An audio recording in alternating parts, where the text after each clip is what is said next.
Pauwi sa sakit ang nag-dispersal ng mga pulis sa mga miyembro ng Kingdom of Jesus Christ na nagprotesta sa harap ng kanilang compound sa Davao City.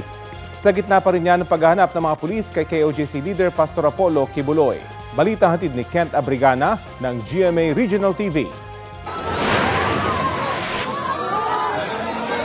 Ilang minuto matapos silang balaan, tinutuon ng pulisya ang pag-disperse sa barikada ng mga miyembro ng Kingdom of Jesus Christ sa harap ng kanilang compound. Mag-aalas 3 ng hapon kahapon. Unti-unting binuwag ang kanilang hanay gamit ang riot shield.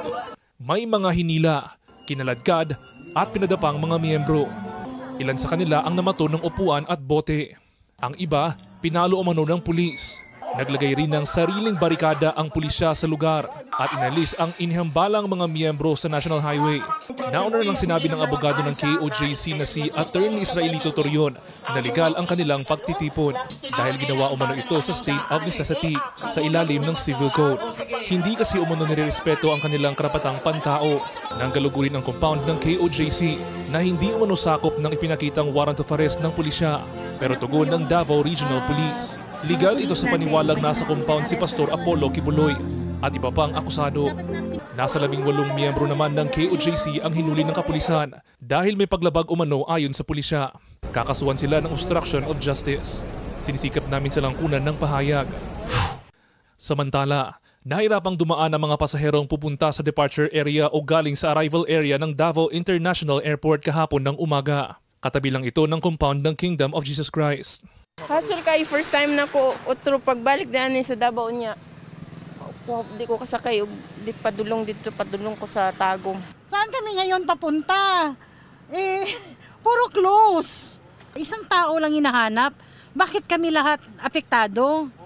Ang turistang PWD na si Sabrina, kinailangang maglakad pa airport mula sa kaniyang accommodation. Parang hindi na kami babalik kasi nakakatakot. Pati mga commuter papuntang trabaho, apektado. Nahasol kayo kay di may makatrabaho halos kay way masakyan.